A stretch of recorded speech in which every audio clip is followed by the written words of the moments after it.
Mohammad एहतिशामुद्दीन SIF Bidar unit से हम लोग की यही दरख्वास्त है कि इस बैनर पे भी आप देखते हैं कि हम डिमांड करते हैं सेंट्रल गवर्नमेंट से, ये जो नीट का स्कैम हुआ है ये एक नीट का स्कैम नहीं है बच्चे, बल्कि मुस्तकबिल का स्कैम है।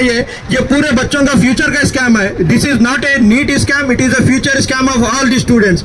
हम लोग यहाँ पे यही प्रोटेस्ट कर रहे हैं कि जो ये नीट का स्कैम हुआ है, ये अभी तो इसका हमारे नीट का री एग्जाम होना है और आगे से ऐसा नीट का NTA जो एजेंसी है जो ये नीट करा रही है वो उसको स्क्रैप कर दे, क्योंकि ये पिछले 8 साल से हर साल कुछ ना कुछ इश्यू रहता है। इस साल तो ये पूरा काम कर ये हमारे पूरे एजुकेशनल पूरे सिस्टम को बिगाड़ने चाह रही है।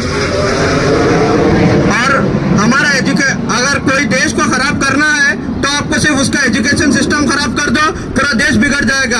आपको कुछ दूसरी चीज करने की जरूरत नहीं है। अगर यही चीज हम लोग करते रहे, अगर हमारी गवर्नमेंट ये हमारे फ्यूचर के साथ करते रहे तो हमारा फ्यूचर एजुकेशन सिस्टम में कोई बचेगा नहीं और सब लोग सिर्फ कुछ ना कुछ दूसरे काम में चले जाएंगे और हमारे देश का नाम और निशान नहीं बचेगा। नीट के जो NTA एजेंसी के अंदर जो डिफरेंट लेवल्स ऑफ एग्जामिनेशन है, सबसे पहले तो नीट UG है जो कि मेडिकल कोर्सेज के लिए है। दूसरा UGC नेट है जो कि यूनिवर्सिटी ग्रांट्स कमीशन है जो एसोसिएट प्रोफेसर और जूनियर रिसर्च फेलोशिप देता है, उसका भी इश्यू है। फिर उसके बाद और आगे देखें CSIR में भी वो भी स्कैम हुआ है। नीट PG का भी स्कैम हुआ।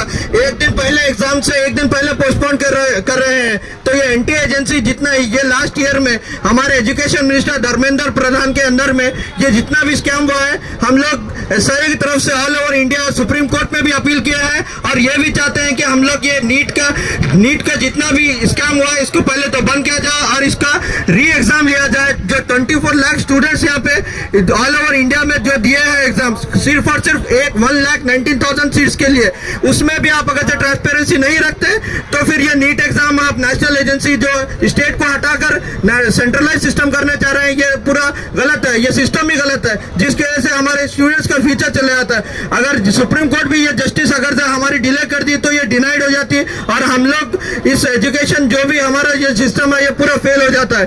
अगर हम लोग ये चीज आप स्टूडेंट से गुजारिश है जो हमारे साथ पीछे है और जो भी लोग एग्जाम दिए वाले हैं उन सब से गुजारिश है कि आप लोग सब ये नीट के अगेंस्ट आवाज उठाएं। हम लोग आपके साथ देंगे, पूरी गवर्नमेंट हमारे साथ है। हम लोग इंशाल्लाह यहाँ से ट्राई करेंगे कि जो भी नीट हो या दूसरे कौन से भी ऐसे इंस्टीट्यूशंस हो जिसकी वजह से ऐसे स्कैम्स हो रहे हैं, हम लोग उसको बंद करेंगे। मैं अपनी बात यहीं पर खत्म करता हूँ कि हम लोग सिर्फ 3 डिमांड पे गवर्नमेंट से अपील कर रहे हैं। पहले तो नीट को स्क्रैप करें, दूसरी चीज education minister on the basis of morality human sense की वजह से ह्यूमैनिटी का डिपेंड करते हुए ह्यूमैनिटी को सामने रखते हुए उन्हें रिजिग्नेशन दे। धर्मेंद्र प्रधान साहब से रिक्वेस्ट है कि वो रिजिग्नेशन दे। और तीसरी चीज नीट का री एग्जाम ले जाए क्योंकि ट्रांसपेरेंसी होगी। 24 लाख स्टूडेंट्स के साथ उनके फ्यूचर के साथ खिलवाड़ नहीं होना चाहिए, क्योंकि उसकी वजह से जो पुअर लोग हैं जो एजुकेशन को अफोर्ड नहीं कर सकते हैं उन लोगों के खानदान पे बड़ा असर पड़ता है और वो लोग लास्ट में सुसाइड करते हैं। रिसेंटली ये रिजल्ट आने के बाद में 3 या 4 सुसाइड्स हमारे सामने है और कितने हुए अभी तक रिपोर्ट नहीं है। इससे पहले तो 2016 से सेंट्रलाइज सिस्टम होने के बाद हर टाइम सुसाइड होते रहते हैं।